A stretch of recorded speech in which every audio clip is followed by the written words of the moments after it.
El hálito de los muertos.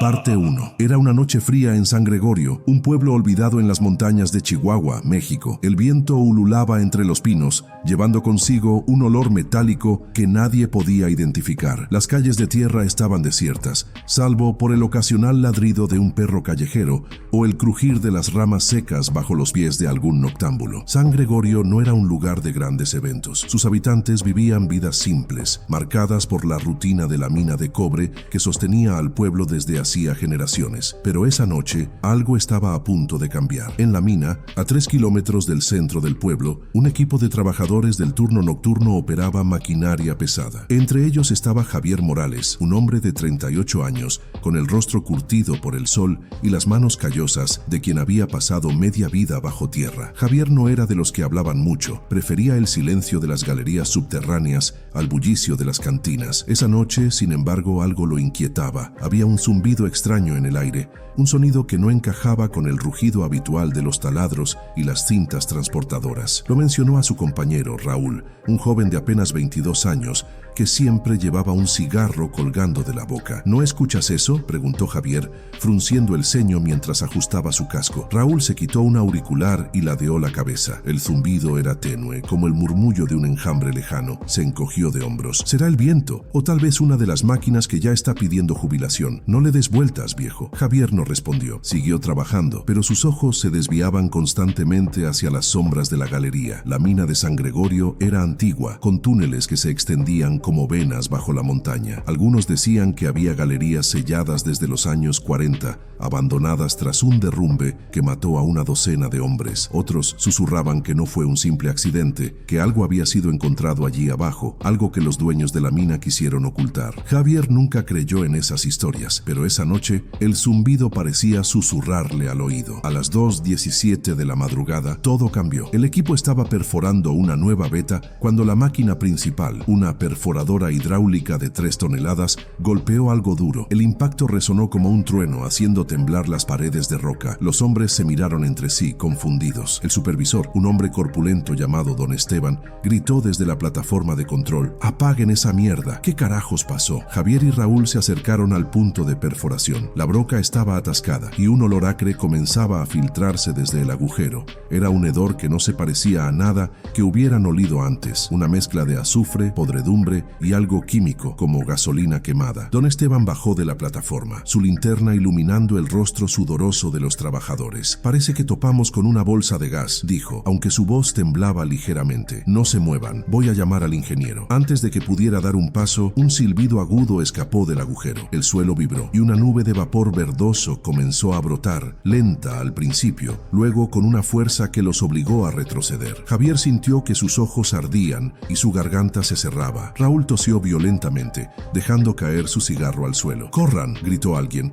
pero el pánico ya se había apoderado de ellos. La nube se expandió con una velocidad imposible, llenando la galería en segundos. Javier tropezó mientras intentaba escapar, su linterna cayendo y rodando por el suelo. A través de la niebla verde, vio a Raúl desplomarse, sus manos arañando el aire. Don Esteban estaba más adelante, gritando algo que se perdió en el caos. Entonces un estruendo sacudió la mina, una explosión secundaria, quizás provocada por una chispa o el calor de las máquinas. El techo comenzó a colapsar y Javier sintió un golpe en la cabeza antes de que todo se volviera negro. Cuando despertó, el silencio era absoluto. Ni el zumbido, ni los gritos, ni el rugido de la maquinaria. Solo un vacío opresivo. Javier yacía boca abajo en el polvo, con un dolor punzante en la sien. Se tocó la cabeza y sus dedos encontraron sangre seca. La linterna estaba a unos metros, aún encendida, proyectando un haz débil sobre la galería derrumbada. La nube verde había desaparecido, pero el aire seguía cargado de ese olor químico que le revolvía el estómago. Se puso de pie con dificultad, tambaleándose. La galería estaba bloqueada por toneladas de roca en ambas direcciones. Estaba atrapado. Buscó su radio, pero solo encontró un pedazo de plástico roto. Entonces lo vio, el cuerpo de Raúl, inmóvil móvil a pocos pasos. Javier se acercó, su corazón latiendo con fuerza. «Raúl, ¿me oyes?», susurró, arrodillándose junto a él. El joven no respondió. Su piel estaba pálida, casi gris, y sus ojos estaban abiertos, vidriosos. Javier extendió una mano temblorosa para tomarle el pulso, pero antes de que pudiera tocarlo, algo lo detuvo. Un sonido, un crujido leve, como si los huesos de Raúl se estuvieran acomodando. Luego, un espasmo recorrió el cuerpo del joven. Sus dedos se contrajeron y su cabeza giró lentamente hacia Javier. «Raúl», murmuró Javier retrocediendo. Los ojos de Raúl, antes vacíos, ahora lo miraban fijamente, pero no había vida en ellos, solo una opacidad perturbadora. Un gruñido gutural escapó de su garganta, y antes de que Javier pudiera reaccionar, Raúl se lanzó hacia él con una fuerza inhumana. Sus dientes se cerraron a centímetros de su brazo, y Javier apenas logró empujarlo hacia atrás, derribándolo contra la pared. «¿Qué demonios te pasa?», gritó, pero la respuesta fue otro gruñido. Raúl se levantó de nuevo, tambaleándose, como si sus articulaciones no funcionaran bien. Su boca se abrió, dejando ver unos dientes manchados de sangre, y un hilo de baba negra goteó al suelo. Javier no esperó más. Corrió hacia la linterna, la tomó y comenzó a golpear a Raúl en la cabeza con todas sus fuerzas. El primer golpe lo hizo retroceder, el segundo le abrió una herida en la frente, el tercero lo derribó, pero no se detenía. Siguió golpeando hasta que el cráneo de Raúl cedió con un crujido húmedo y el cuerpo dejó de moverse. Javier cayó de rodillas, jadeando. Sus manos temblaban, cubiertas de sangre y fragmentos de hueso. No entendía qué había pasado, pero sabía que algo estaba terriblemente mal. Entonces lo escuchó, un eco distante, un coro de gruñidos que venía desde el otro lado de las rocas derrumbadas. No estaba solo. En el pueblo, la noche seguía su curso. La mayoría dormía, ajena a lo que ocurría en la mina, pero en la casa de los Morales, Elena, la esposa de Javier, estaba despierta. Había tenido un mal presentimiento toda la noche, un nudo en el estómago que no la dejaba descansar. Miró el reloj, las 3:45 de la madrugada. Javier debería haber terminado su turno a las 13:00, pero aún no llegaba. Decidió encender la radio para calmar sus nervios, pero solo encontró estática. De pronto, un golpe seco resonó en la puerta. Elena se sobresaltó, dejando caer la taza de café que sostenía. El líquido se derramó en el suelo, formando un charco oscuro. Se acercó a la puerta con cautela, el corazón en la garganta. «¿Javier?», preguntó, su voz apenas un susurro. No hubo respuesta, solo otro golpe, más fuerte esta vez. Elena giró el cerrojo y abrió la puerta, esperando ver a su esposo, pero no era él. Era don Esteban, el supervisor de la mina. Su uniforme estaba rasgado y un corte profundo atravesaba su mejilla. Sus ojos estaban inyectados en sangre y su respiración era un jadeo ronco. «Elena», gruñó tambaleándose hacia ella. Antes de que pudiera reaccionar, don Esteban se abalanzó sobre ella, derribándola al suelo. Sus manos se cerraron alrededor de su cuello y un grito desgarrador llenó la casa antes de que todo se silenciara. En la mina, Javier encontró una grieta entre las rocas, lo bastante grande para deslizarse. No sabía a dónde lo llevaría, pero cualquier cosa era mejor que quedarse allí, rodeado de gruñidos y muerte. Mientras avanzaba, el aire se volvía más denso y el olor químico más intenso. Algo le decía que lo que había comenzado en esa galería no se detendría allí. San Gregorio estaba a punto de enfrentar un horror que nadie podía imaginar. El aire en la grieta era sofocante, un miasma espeso que se pegaba a la piel de Javier como una segunda capa. Gateaba a través del estrecho pasaje entre las rocas,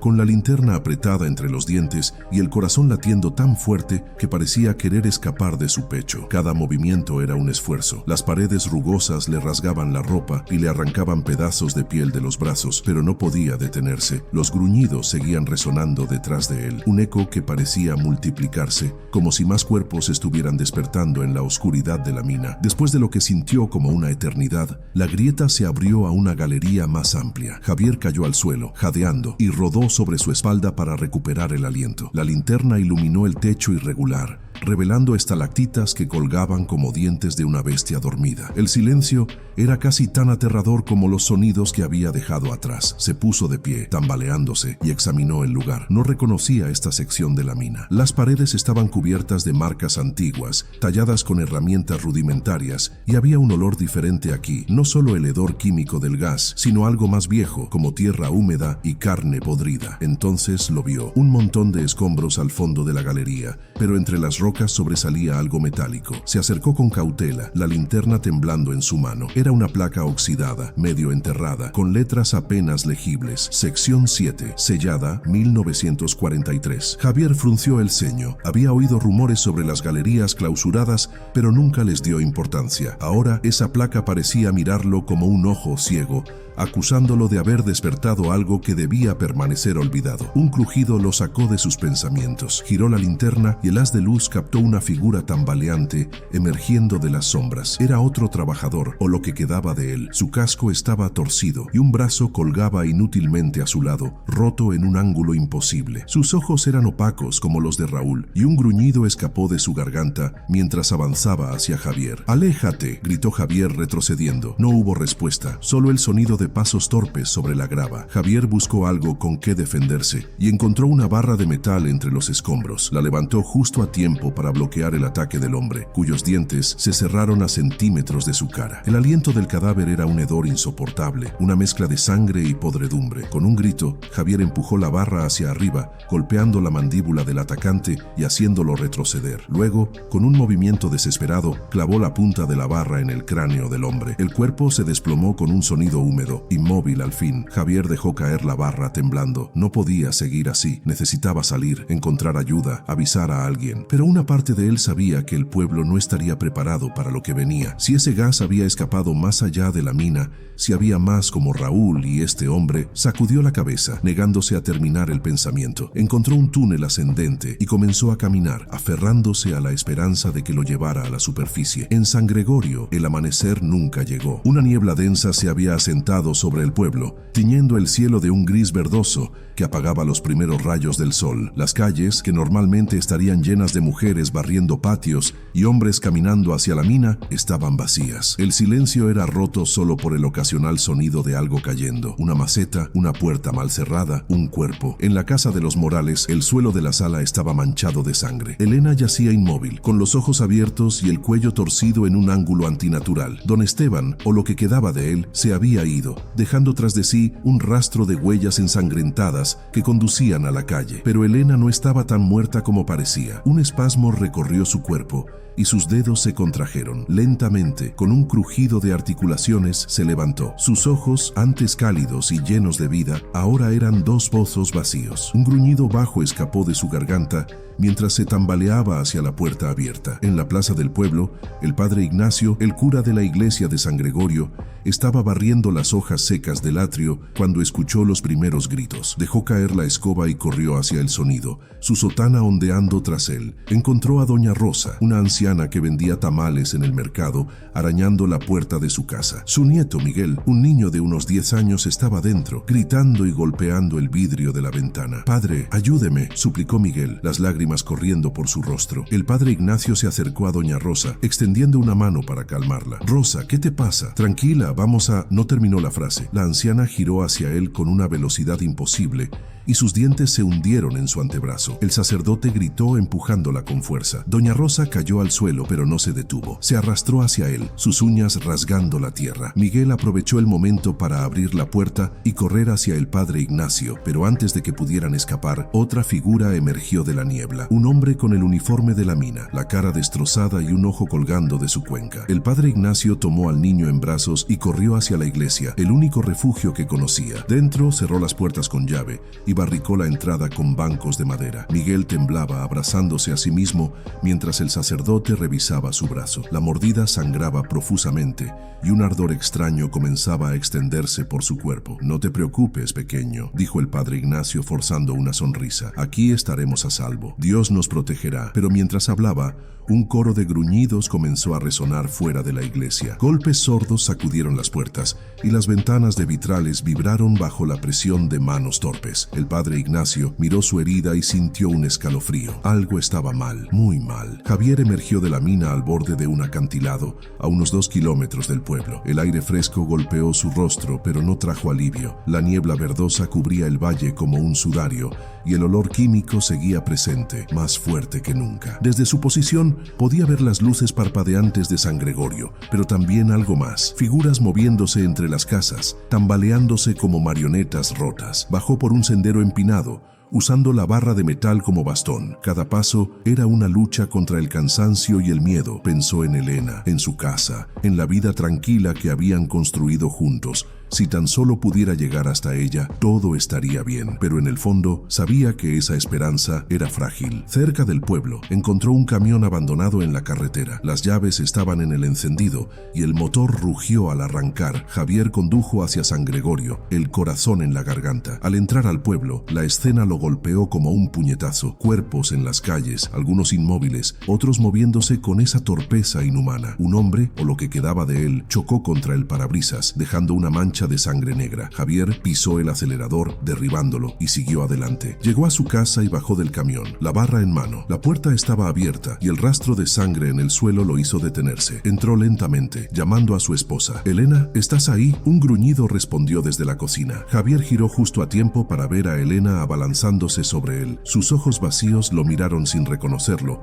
y sus manos se extendieron hacia su cuello. Con un grito de dolor y desesperación, Javier levantó la barra y la golpeó en la cabeza. Elena cayó al suelo, pero no estaba muerta. Se arrastró hacia él gimiendo, hasta que Javier, con lágrimas en los ojos, golpeó una y otra vez hasta que dejó de moverse. Se desplomó junto a ella, sollozando. No sabía cuánto tiempo pasó allí, pero un ruido lo sacó de su trance. Pasos fuera de la casa. Se asomó por la ventana y vio decenas de figuras acercándose, atraídas por el sonido. Estaba atrapado.